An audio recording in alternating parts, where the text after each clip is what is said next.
The house stood on the edge of the Moskva River, an old imperial structure wrapped in iron gates and silence.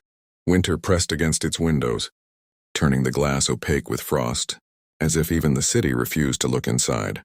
I arrived just before dusk, snow clinging to my worn coat, my single suitcase scraping softly across the marble floor of the entry hall. The chandelier above me glowed warmly, but the warmth ended there. My stepmother descended the staircase slowly, deliberately, each step announcing her authority. Her silk robe whispered against the banister, her expression sharpened perfectly, arranged like someone who had never been told no in her life. She looked at me the way one looks at dirt tracked into a clean room. "So," she said in Russian, her voice smooth and cold, "you finally remembered where you belong." I opened my mouth to respond, but she cut me off with a raised hand. Not to strike yet, just to command silence. Servants hovered at a distance, pretending to polish already spotless surfaces. Everyone in that house understood the rules. Watch, but never interfere. "You come back after all these years," she continued, circling me slowly, "with nothing. No position, no money, no future." Her lips curled. "Your father would be ashamed." The words landed harder than the cold outside.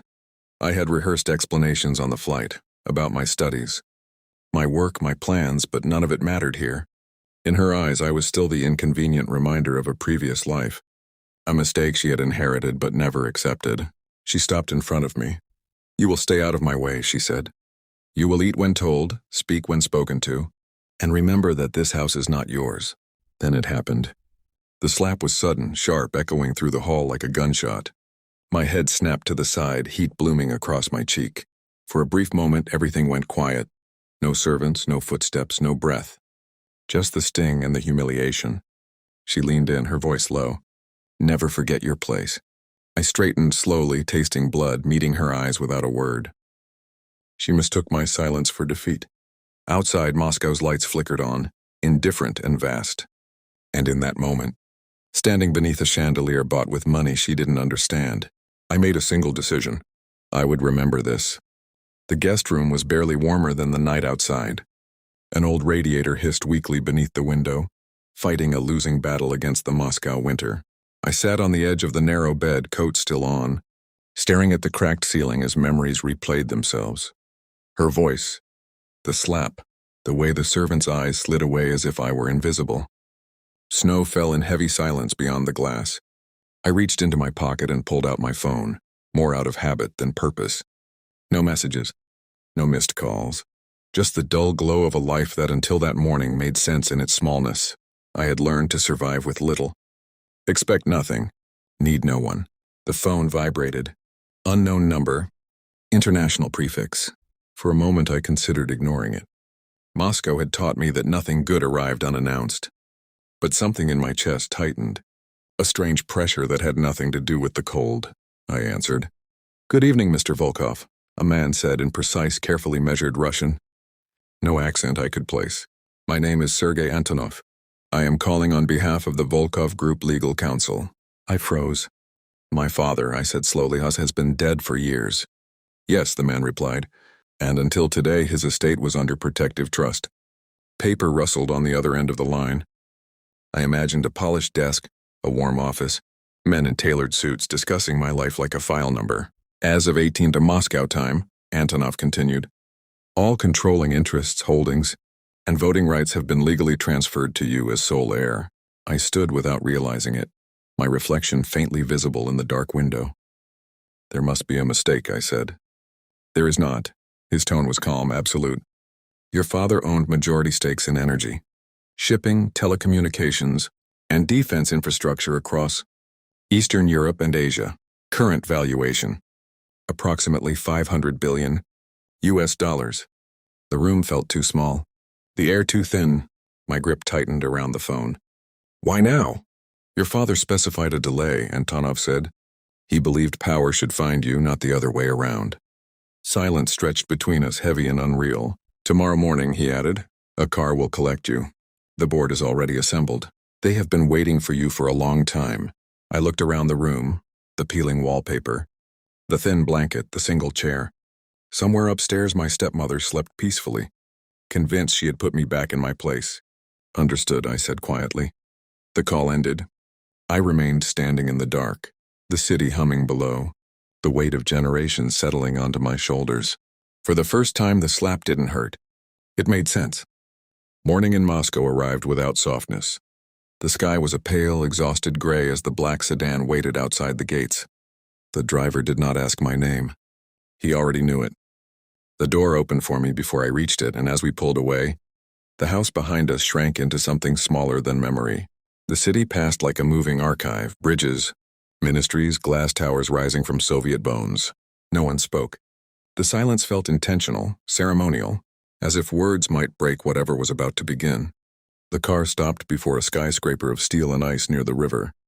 Armed security nodded me through without hesitation. Elevators climbed soundlessly, numbers rising faster than my pulse. When the doors opened, warmth and light spilled out to meet me. The boardroom was vast. Floor-to-ceiling windows framed Moscow like a map under glass. A long table stretched across the room, already occupied by men and women in dark suits, faces sharp, composed, alert. They stood the moment I entered. Every one of them.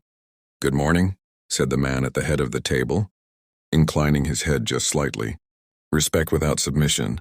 Welcome, Mr. Volkov." I took the empty chair, leather, heavy, built to last decades. Screens along the walls came alive. Numbers flowed, assets, routes, markets, governments. Oil fields in Siberia, ports in the Black Sea, satellites over Asia. I recognized the scale immediately, not with fear, but with clarity. This wasn't wealth. It was structure, control. For years, the chairman continued, we executed strategy under conditional authority. Today, that authority becomes absolute. A folder slid toward me. My name embossed in silver. I opened it slowly. Inside were documents, signatures, seals, power translated into paper. My father's final handwriting stared back at me, steady and deliberate. One of the directors spoke. "The markets will react within hours. Your presence will stabilize them." Another added, "Governments are already requesting confirmation." They were watching me closely now, measuring. I looked up from the folder. "Cancel all meetings for today," I said. My voice didn't shake. "Issue a single statement confirming succession. No interviews. No explanations." A pause. Then nods, fast, relieved. "There's one more matter," the chairman said carefully. "Personal affairs." I allowed myself a small smile. "Yes," I said. "There is." Outside, the river cut through the city like a dark blade. Somewhere across Moscow, a woman believed she still ruled a house that was never hers. The board waited. "Prepare a car," I said. "I'm going home." The snow had stopped by the time the convoy arrived, leaving the street unnaturally clean, as if Moscow itself had been prepared for what was coming. Black cars lined the curb one by one, engines idling in perfect silence. Their reflections rippled across the iron gates of the house, the same gates I had passed through the night before with a single suitcase and no voice. Lights flicked on behind the windows. The front door flew open. My stepmother stepped out onto the stone steps. Wrapped in a fur coat, disbelief written across her face. At first she looked angry, ready to shout, to demand explanations. Then she noticed the men in dark suits, the security detail, the calm efficiency with which the street was sealed. "What is this?" she demanded, her voice sharp but uncertain now. "Who are you people?" No one answered her.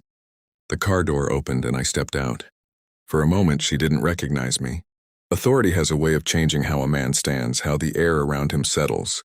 When realization finally reached her eyes, the color drained from her face. "You," she said. "What is this nonsense? Get back inside." I walked past her without touching her.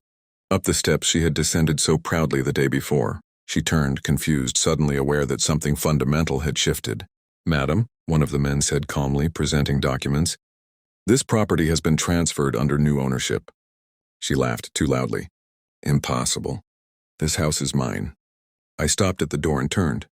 "No," I said evenly. "It never was." Her mouth opened, then closed. The words failed her for the first time. Papers were thrust into her trembling hands, stamped, signed, undeniable. The world she had ruled through cruelty and assumption collapsed in real time. "You slapped me," I continued, my voice low, controlled. "Not because I deserved it, but because you thought I was powerless." Her eyes filled with panic. "I didn't know," she whispered. "If I had known—" "That's the point," I said. You didn't need to know. I stepped inside. The servant stood frozen, watching history correct itself. I turned back once more. You will be given time to collect your belongings, I said. Nothing more. I didn't raise my hand. I didn't insult her. I didn't need revenge. Power had already spoken.